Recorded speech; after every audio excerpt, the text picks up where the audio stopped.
from? Here. No. Where are you from?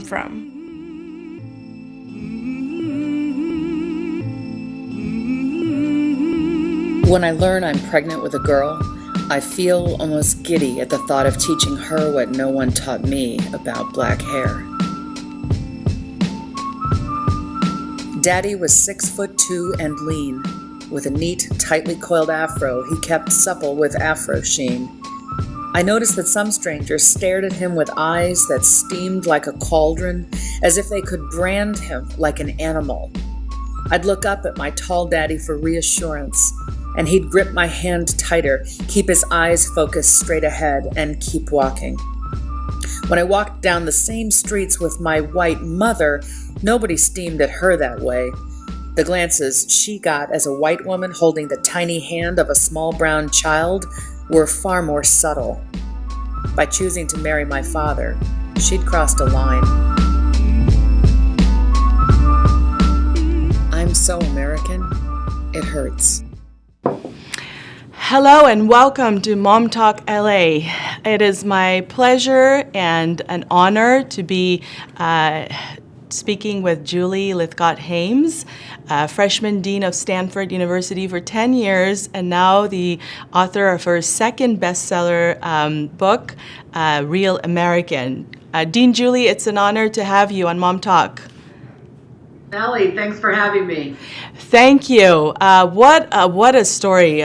You're so inspiring. Your previous book, Raising an Adult, which totally shifted the mindset of many in my community, the parenting communities. It was probably one of the biggest influential parenting books, although I know you like to speak of it as more in the sector of, your personal experiences with the students at Stanford University and your narrative as the Stanford dean, freshman dean.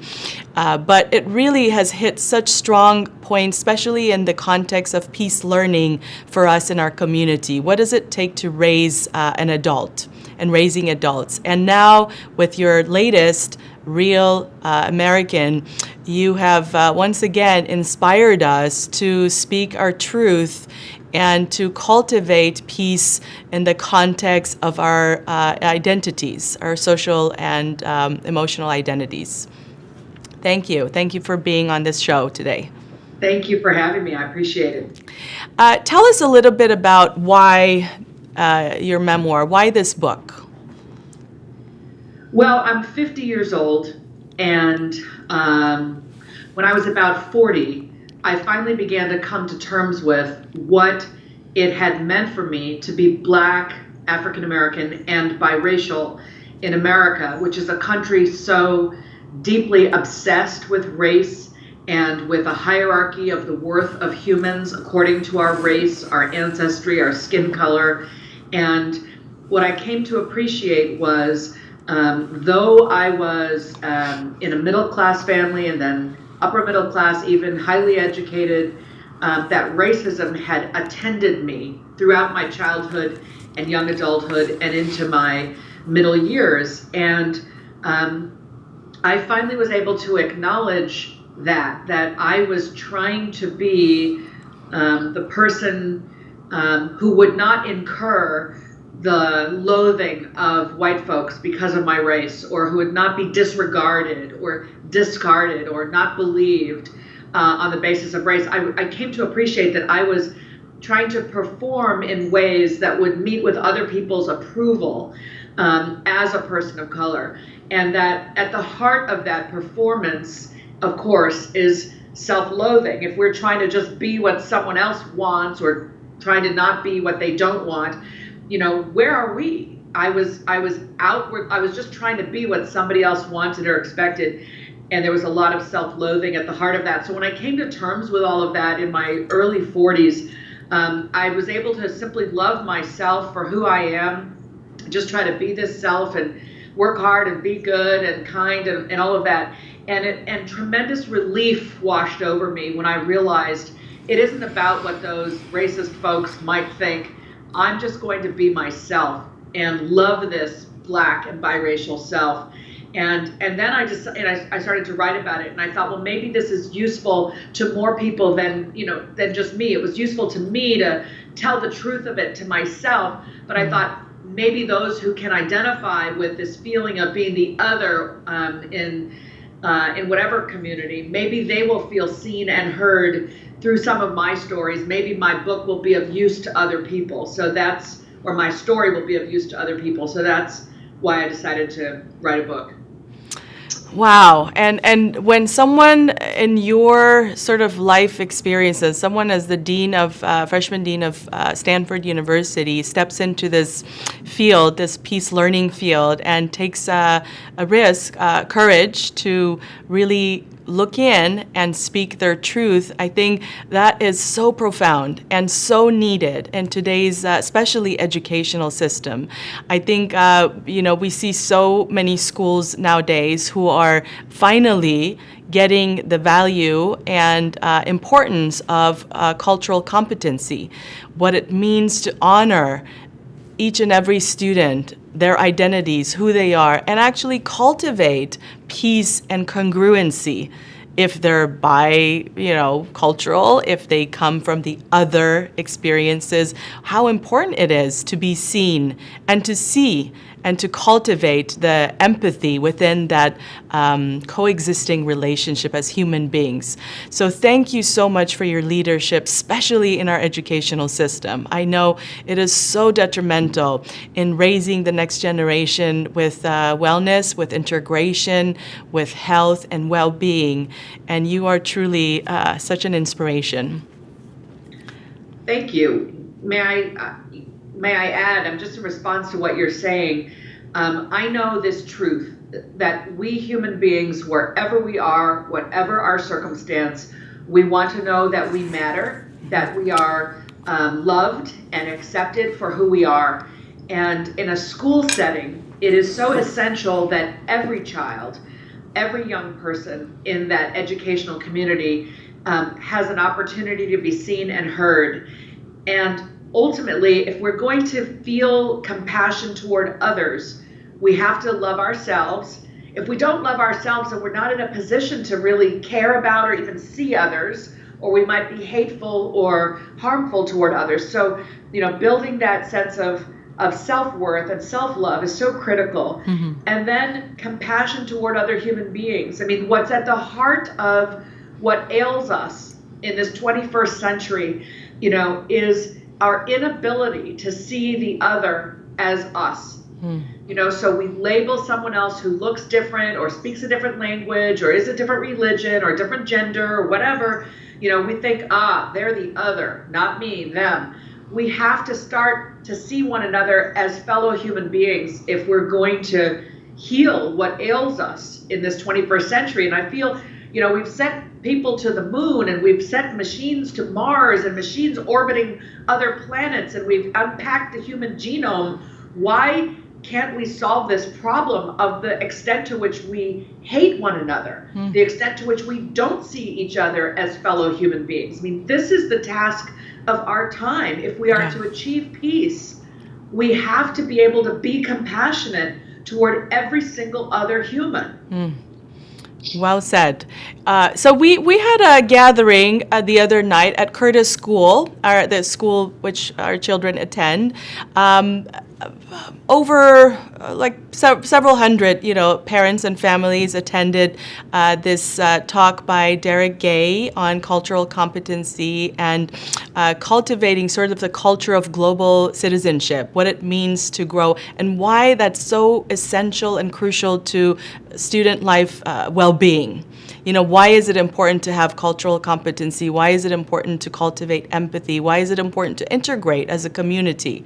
And so when I see schools, value and pay attention and bring communities together, it really is hopeful. It's very hopeful that we're taking this new stance, this position. Not only we show up as parents, as global citizens, but we're also curious. We wonder. We want to learn. There were many families in the audience parents who are asking, I don't know where to start. I have this tremendous guilt as a Caucasian mother or father who is clueless. I don't know how to see and to be seen and how to integrate. So someone in the sector of education and higher education, what's your recommendation to those families who want to learn, who want to cultivate cultural competency for the future?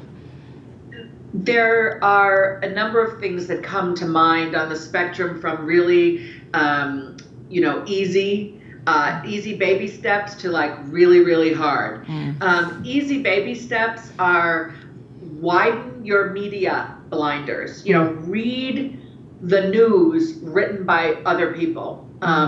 Consume the narratives. Read the narratives, the memoir of people who are different than you. Listen to different podcasts. Read different magazines.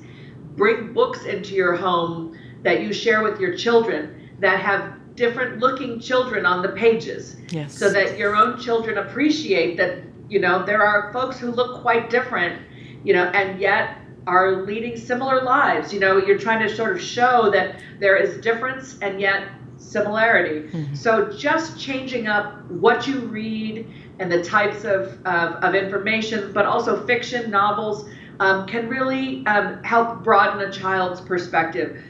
On the challenging end of the spectrum, you can choose to live in a community that is not homogeneous. When children go to school with other children who are quite different, they become friends, or they have the opportunity to.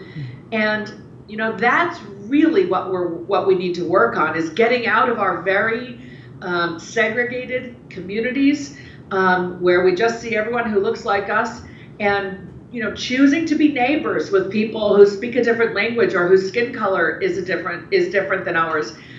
Choosing to allow our children to be in classrooms and to sit at lunch tables with children who are different. I mean, that's the way for them to build friendship, which means they're going to have compassion. Then they go out into the world and they say, I'm not afraid of that person who looks that way, because I had a friend in childhood who looked that way. And so exposure to the other, not in a touristy way, but in an actual authentic, can we study together? Can we play together? Can I be your friend kind of way, really builds the kinds of bridges across cultural differences that can make a difference in the world. That's right. And perhaps the mindset of success, what does success mean for the future, for us, for this generation and next generation, and perhaps having that global citizenship, markers of success being, yes, those who are culturally competent, those who are able to navigate through having relationships with multiple people from different backgrounds, from different parts of the world, from different races and different experiences, perhaps valuing those, putting it really high on our success spectrum. If we are driven by success in our communities, defining success in a meaningful way, not just in a certain way that leads to perhaps more achievements. Absolutely. In my town, I live here in Silicon Valley in California, and our definition of success seems to be brand name college, found a company that goes public, buy a Tesla, there's a very narrow definition of success. And we work hard here to help our young people, and frankly, people my age, widen that definition and allow it to encompass character and habits. Can you work hard? Can you be kind to others? Are you grateful for what you have? That to me, I've got 2 teenagers. That's what I want for my kids. I don't care what they do for a living. I don't care where they go to college or what they major in. I want to know, how do you show up in the lives of others? Can you work hard? Are you going to be able to earn a living? You choose the living, but you got to be able to work hard. But then on the character side, how do you behave around fellow human beings? It's our ability to look each other in the eye and be kind and gracious that actually opens a tremendous number of doors out in the world, you know, when you can be kind to a fellow human. So we overlook this in furtherance of that sort of arms race for the grades and the college and all of that. We can overlook that character development of a young person that is really, you know, the best possible preparation for them if they are to be successful. There's actually, if I may say, there's a wonderful sort of ironic, eye-opening study, set of results from a big study called the Harvard Grant Study. They studied humans over decades of their life and showed that those who were professionally successful in life over the course of their life had done chores as a child. And I talk about this in my TED Talk. You know, most parents are like not thinking about chores these days. It's, you know, have you done your homework? Are you doing your extra math study? You know, have you studied for the standardized test? And I tell parents, you know, it's not Kumon, it's the vacuum, you know, like teaching kids to roll up their sleeves and be useful around the home, laundry, garbage, recycling, dishes, yard work, you know, is what builds a work ethic. And according to this study, the Harvard Grant Study, that having done chores as a child or held a part-time job in high school is what leads to professional success, because that work ethic gets built in. How can I be useful? How can I be helpful? How can I contribute my effort to the betterment of the whole? So it's one of the things we've forgotten about, particularly in middle class and upper middle class families where perhaps the kids don't have to help around the house because maybe the family's hired someone else to do that. We're depriving them of the chance to really develop that work ethic that will build their ultimate success when they're adults. Wonderful. I'm going to translate this last statement you made. It's so profound, and it's so necessary for parents to shift sort of their mindset from completely, you know, achievement, like you said, meeting those you know, hurdles and going from one step to another on their achievement scale. But when you look at studies like the Harvard Grant Study, the truth is that those basic, simple steps of just chores, you know, committing to work ethics, cultivation of that in one's character is what leads to professional success. So I'm going to translate this for our Farsi-speaking audience. We do have a wide range of Farsi-speaking audience all the way from the Middle East to Canada and Europe. دوستان در برنامه MomTalk LA با خانم جولی Lythcott-Haims هستیم. ایشون فرشمن دین دانشگاه استنفورد هستند یا بودن در 10 سال و دانشجویان دانشگاه استنفورد رو در اون مرحله ترانزیشن و جابجایی از موقعی که از به اصطلاح دبیرستان وارد دانشگاه استنفورد میشن و به دانشگاه خودشون تطبیق میدن، شاگردان رو به اصطلاح کمک میکردن و با اون دانشجویان کار میکردن. در رابطه با 2 کتاب ایشون که بسیار بسیار مهم هستش، کتاب اول ایشون که bestseller بود و تایتل عنوان این کتاب هست Raising an Adult، بسیار بسیار توصیه میکنم به شما، به خاطر اینکه در این کتابشون ایشون به عنوان به اصطلاح یک سرپرست دانشگاه استنفورد یا به اصطلاح دین دانشگاه استنفورد تونستن به شما اون تجربیات خودشون رو و اون مطالبی که یاد گرفتن در اینکه یک دانشجوی موفق دانشگاه استنفورد دارای چه خصوصیاتی هستش و چرا مهمه ما به عنوان یک مادر و پدر امروزه، مادر و پدر مدرن، بچه هامون رو با استقلال و اتونومی و اون کاراکتر و خصوصیات مهمی که اونها رو موفق میکنه در زندگی با اون گونه شیوه ها بچه هامون رو پرورش بدیم.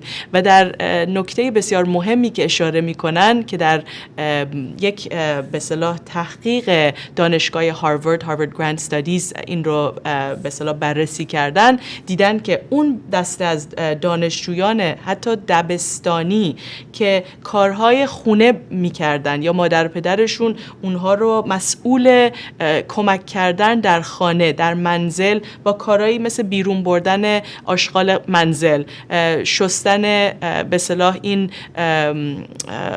بشقاب ها در خانه یا کمک کردن در لاندری. چون این بچه‌هایی بودن که از کودکی با مسئولیت بزرگ شدن و با اون به اصطلاح اتیک اخلاقی کاری بزرگ شدن و پرورش پیدا کردن. اینها در انتها بچه‌هایی بودن که خیلی بیشتر موفق‌تر بودن، خوشحال‌تر بودن، خوشبخت‌تر بودن و زندگی بهتری داشتن. بنابراین ایشون توصیه میکنن که به جای اینکه همش دنبال این کلاس‌های تقویتی باشیم و کلاس کومان بذاریم که به اصطلاح شاید ریاضیاتش خوب بشه بچه، به جای اون مسئول بدونیمشون در منزل و کارهایی که مسئولیت رو یا حس مسئولیت رو در اونها بالا میبره. این نکته بسیار مهمی بود که اشاره کردن در کتاب اخیر ایشون Real American که ایشون بسیار بسیار خوب زندگی خودشون رو، یه مموار هستش که زندگی خودشون رو به عنوان یک شخصیت دو فرهنگه بین شخصیت آفریقایی و سیاه پوستان و مادر ایشون که سفید پوست بودن، پدر ایشون سیاه پوست بودن، در این دو فرهنگ، دو کالچر، آیدنتیتی و هویت خودشون رو چگونه پیدا کردن، چگونه تجربه کردن و این ممواری هستش که بسیار بسیار جالب هستش و سازنده برای اینکه شما بتونین گفتمانهای بسیار خوبی با فرزندانتون داشته باشین در چارچوب PeaceLearning Parenting. Dean Julie, back to you. I tried my best to translate for our Farsi-speaking audience, and I really hope that they go on your website and watch your videos and spread the good news. This is as good as gold, everyone. If you are very familiar with the developments and the progression in the field of education and cultivation of empathy, peace, and global citizenship, Dean Julie's work is so important and so valuable. So please share it. Post it on your Facebook, social media, and what are your social media handles so the audience can share your good news? Thank you so much, Dr. Nelly. It was beautiful to listen to you speaking in Farsi, and I loved just listening to you translate my words. Thank you for that. I'm really honored to be with you and your audience. My website is julielythcott-haims.com. That's my full name without the hyphen.com. And from the website, you can find links to my books and social. I'm on Instagram, Lythcott-Haims. I'm also on Instagram at Real Americans Everywhere. Also on Instagram, How to Raise an Adult. I'm on Twitter at Dean Julie. I'm on Twitter, Raise an Adult. I'm on Facebook, Julie Lythcott-Haims, and How to Raise an Adult. So there are lots of places to find me on social. And I'm really excited to say that my book, How to Raise an Adult, is coming out in a number of countries. I signed, and it's funny now, I'm thinking about it, I don't know if I have a Farsi contract. I have an Arabic contract. Anyway, my book is starting to come out in many different countries around the world, and I hope that that folks who are not English language readers will be able to find a copy in their language before long. I'm delighted at the resonance How to Raise an Adult has had beyond the United States. We will find you a Farsi contract. We have to. I will be on a mission for that, and it's such important work. So yes, thank you so much for spreading this very important work of cultivating autonomy, well-being, integration.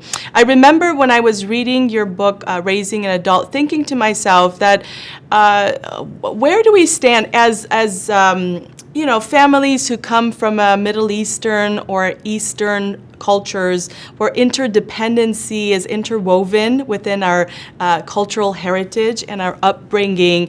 I was trying to differentiate it, what that looks like in the context of raising an autonomous child. I'm a mother of 3, 8-year-old and twins who are 10. And so wanting to really promote and cultivate their autonomies, their abilities to find grit, to be resilient, to fail and learn from their failures, and to find their space, that autonomous space, but also honor sort of the cultural heritage and what it means to be an Iranian American mom, modern mom. Yeah. Yeah. You know, I think an intergenerational household is fabulous. I've got my teenagers, my husband, my mother is in our life right here with us. So we are 3 generations together. And I think it's so beneficial. It's so wonderful when we have parents and grandparents, maybe great-grandparents, you know, with us, near us. I think the question is, how can we be confident that our children are not forever children? If children are living in a home where the adults are always handling everything, those children will grow up chronologically, they will become adult, but we may have deprived them of the opportunity to learn the skills they're going to need so that they can be the adult one day and raise their own children. In other words, we have to keep in mind the unfortunate future moment when we're gone or we're not capable of doing everything for them. So it's most loving if we teach our children in our homes how to cook and how to clean and how to care for themselves and how to keep track of their own belongings and their obligations, not to simply handle everything for them as if we're their handler or their concierge, but to teach them so that one day they can do for themselves and teach the next generation. Absolutely. And so what's a bit of a transition, especially for me, I'm thinking of my generation, we had parents who held us responsible. I remember being responsible. I was probably 9 years old, where I was responsible to go and buy milk within our community's marketplace. Yeah. I had moved back to Iran, and I remember, riding my bicycle, going to the market, picking up milk at age 9, and bringing it home. So my little brother, who was 5 years younger, 4-year-old, could have his morning milk. And, that was okay. Our parents held us responsible to do these things and to talk to strangers and to have these experiences where we got stronger and we learned, and sometimes risky, but we got stronger. And so for my children, I tried to honor that because I remember how good it felt to be, confident and experience peace within myself and my capacity and capability to do things and to help and to connect and to be interdependent, within my community. But at the same time, we live in a different time where I think we fear a lot of what could go wrong. I speak to peers and some parents who fear social media. They're just like so scared. And so there's social media, the technology's new, the speed of life and speed of things. I think the predictors and expectations of performances in many fields, they've gone up tremendously. And so there's this dilemma of, to what extent do we support and advocate and help our children, reach some of those expectancies, or what's expected of them within their cultural norm, and when do we back off and just wait for them to learn on their own at their own time? Yeah. You've raised a couple of important points, Dr. Nelly. The first is about our fear of the environment that they're in. That story you told of going to get the milk for your family had me nodding my head because I had a similar experience. And, everybody above a certain age had that experience. But in the last 20, 25 years in this country, we've become so concerned about what could happen to children outside our homes that we've really started to put guardrails around childhood. We've started to bubble wrap our children to protect them from everything, and we've completely lost sight of our obligation to prepare our kids to thrive out there. Yeah. How are they going to thrive out in the world if they're been taught to be afraid of the world? How are they ever going to go into a store and buy something if we made them feel it was scary to do that? We're supposed to continually lengthen the distance that they can travel from us, because one day they will travel far from us. And we need to know, and they need to know, that they're okay and they know how to conduct themselves. And these little trips to the store in childhood, these little, walks that they take down the street to a park or to their school, these are the baby steps that allow them to take the much bigger steps later on. So we have to figure out how to reclaim our neighborhoods and our local stores and our sidewalks for children again. Our sense of, you never know what could happen, so I'll never let them out of my sight, ends up really creating anxiety in kids, and this culture of fear, parents getting the cops called on them because they let their kid play in the front yard unobserved. I mean, this is sort of a crazy encroachment into our freedoms as parents and into our obligation to provide kids with opportunities for growth. So that's one thing. To the other side, which is how do we prepare our kids to be successful out there with the expectations that we have without dragging them down the path? How do we balance autonomy with the goals that we have for them? There's a wonderful writer named Jessica Leahy who wrote The Gift of Failure. She's a middle school teacher out on the East Coast here in the US, in Vermont or New Hampshire. And she wrote this book, and she says, let children be autonomous. That's how they build competence and autonomy and connection to other humans. They need to feel connected to parents, connected to teachers. That means we care about them, we take an interest in them, we share our values and expectations with them, but we give them autonomy to make their way. That's how ultimately they build competence and then mastery. So it feels paradoxical. We feel like, well, I'm just going to drag my kid to the outcome I have in mind. But I've seen, as a former college dean, if you drag your kid, to the future you have in mind, then they arrive at the future, but they don't have the skills, to thrive there, because you've done too much of the planning and the solving and the coping and choice making for them. So they need the autonomy. They need room to try and fail. They need room to figure out, well, what am I good at and what do I like? Instead of just being dragged down the path of their life. It's a bit paradoxical that we have to kind of step back a bit, maybe a lot, and let them become who they're going to be. It's a very humbling task to raise another human, but getting really clear in our brains and hearts and souls and spirits that I am not them, they are not me. This is their life journey. This is my life journey. We are on parallel paths, but they're their own human. And I need to take an interest in helping them become who they want to become, rather than acting as if they're a mini me and together we're going down the path of their life. I don't know if any of that makes sense. Yes. Oh my gosh. Right on. I love how you integrated all of that important information. I was thinking, when I heard you speak at Evolve, conscious parenting, that community being devoted to raising children who are conscious and how to be aware, then I was with you along that path and journey, so thank you for taking us on that journey and inspiring us to know the value of allowing children to be who they are, to see them for who they are, and to honor them for the path and journey that they want to take. Because it is an inside-out process, it's an intrinsic process, and I think the sooner we realize that this is not us, it's them. There is no symbiotic relationship. They are an individual, they're autonomous, they're independent, and honoring that is for the well-being of the whole world.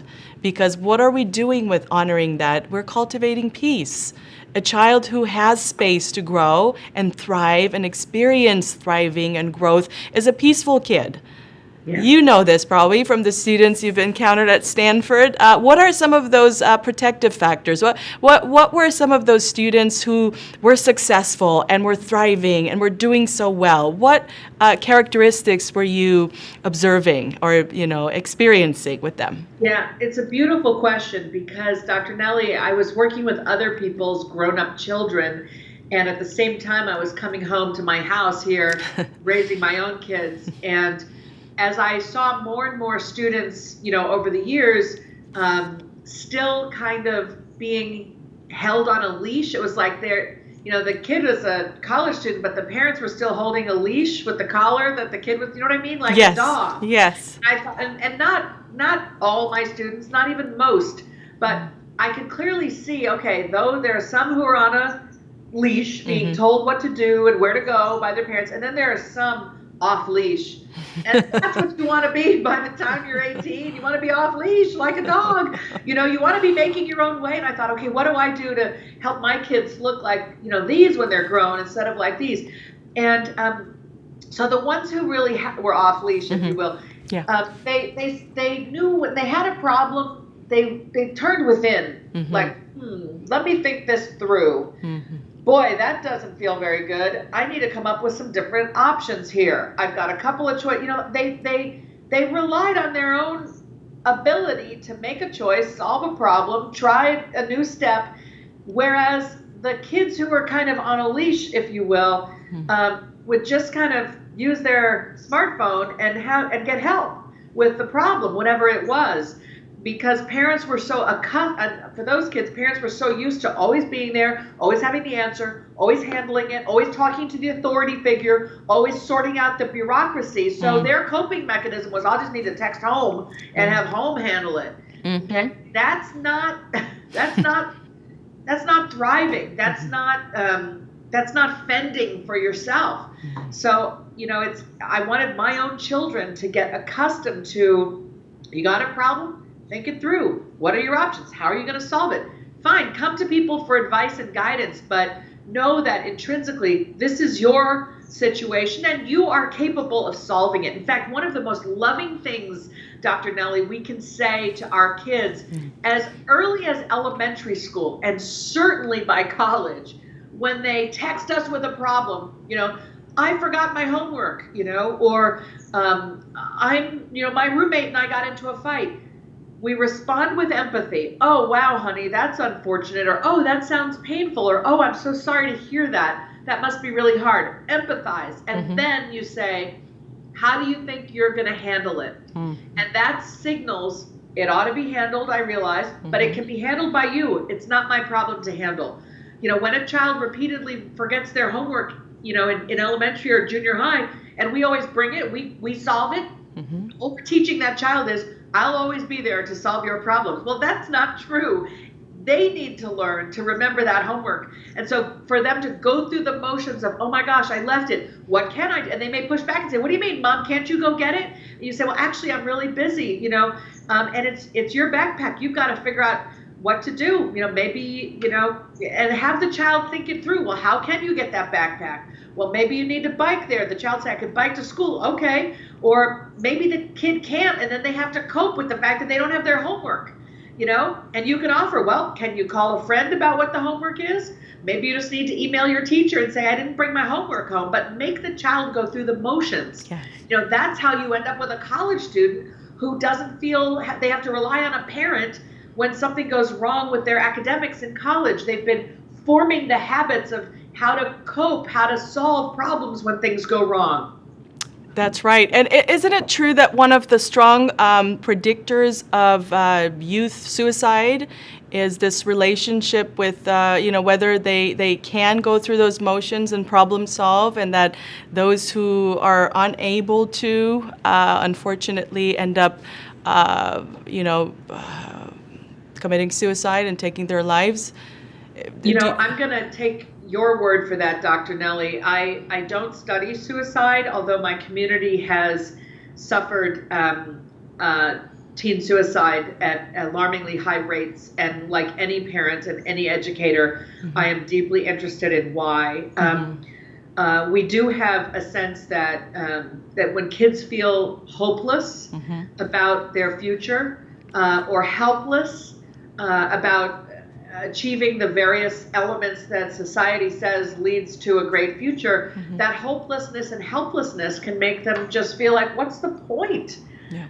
When is any of this going to get better? And when, childhood has been this accumulation of all the right grades and all the right scores and the activities and the awards and the sports and all of that, they feel that, all of that is required in order to be successful. It can lead some kids to this place of hopelessness, particularly when they have a setback. They think, well, I guess I'm not succeeding at life because life apparently requires all of this stuff.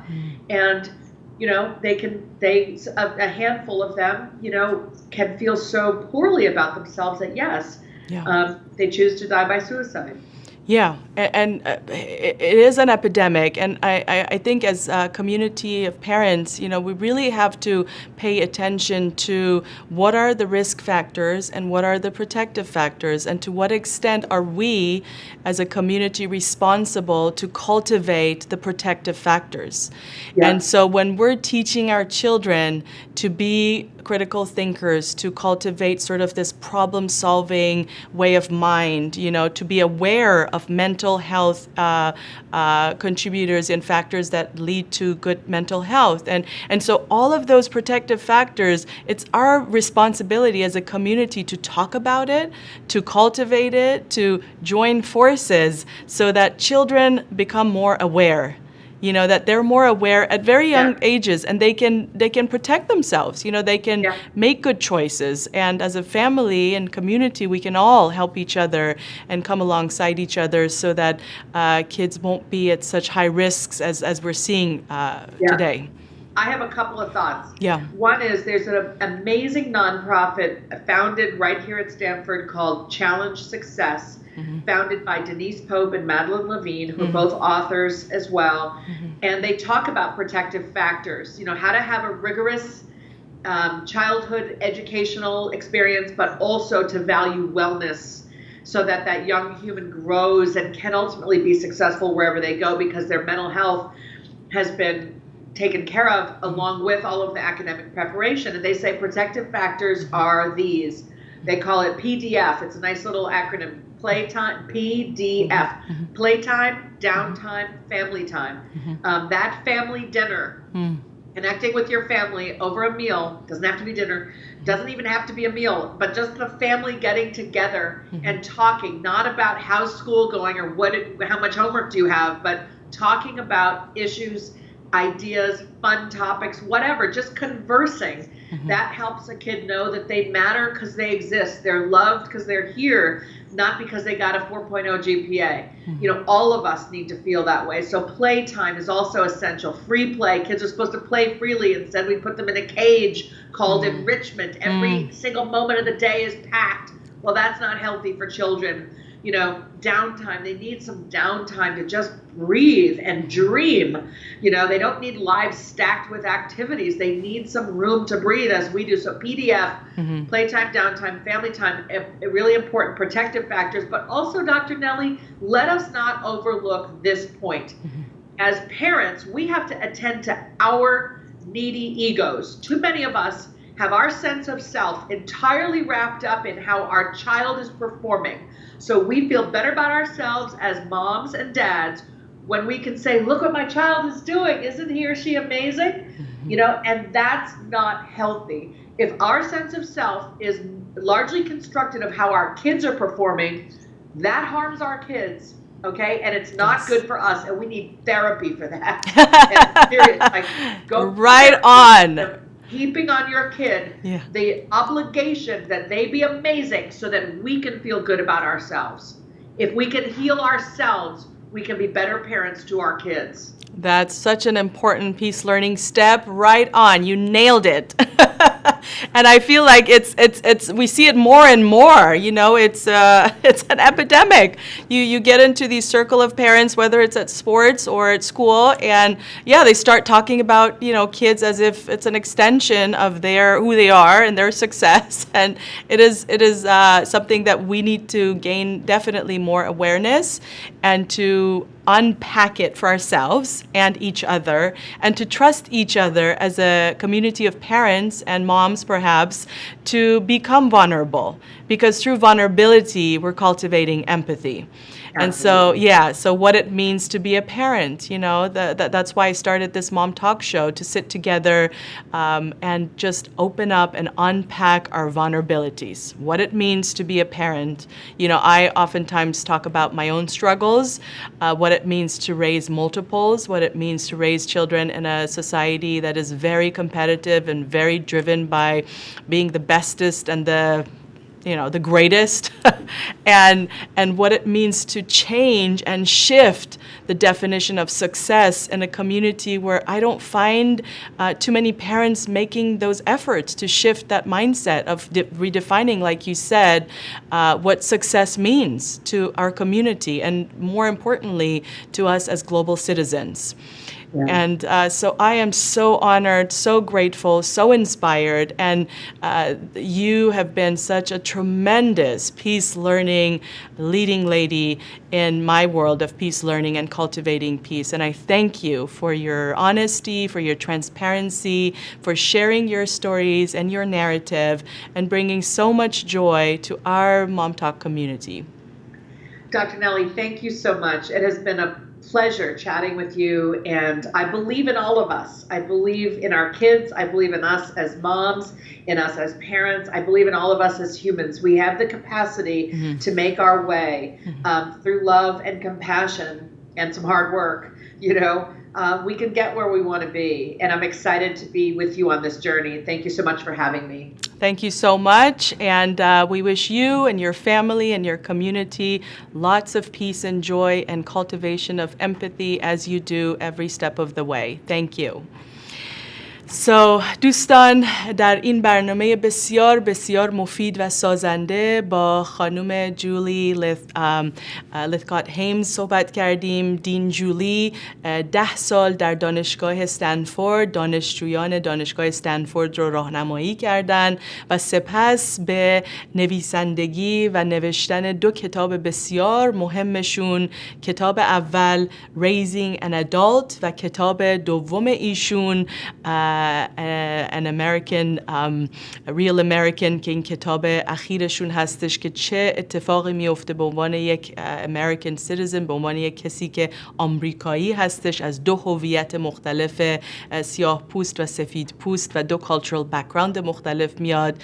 Real American عنوان کتاب به اصطلاح اخیر ایشون هستن و ایشون بسیار بسیار مفید و سازنده در چارچوب پرورش و ساختار صلح و آموزش صلح، به خصوص در خانواده، به خصوص در دبستان، دبیرستان، دانشگاه می نویسند و صحبت می کنن. حتما ازتون درخواست می کنم به وبسایت ایشون برین که در صفحه دیدین julielythcott-haims.com و با ایشون در تماس باشین. میتونین سابسکرایب بکنین، میتونین از مطالب ایشون روی یوتیوب و تد تاک ایشون بهره مند بشین و با کارهای ایشون آشنا بشین و حتما ایشون رو دعوت بکنین در مدرسه‌تون، در محیطتون سخنرانی بکنن و بیان و شما رو راهنمایی بکنن که چگونه بچه‌های مسئول آنه با مسئولیت بیشتر و با صلح بیشتر پرورش بدیم، برای اینکه برای سازندگی فردای ما و نسل فردای ما بسیار بسیار مفید و آموزنده و سازنده هستش. از توجه شما به این بخش برنامه سپاسگزارم. روز و روزگار خوش و خدا نگهدار.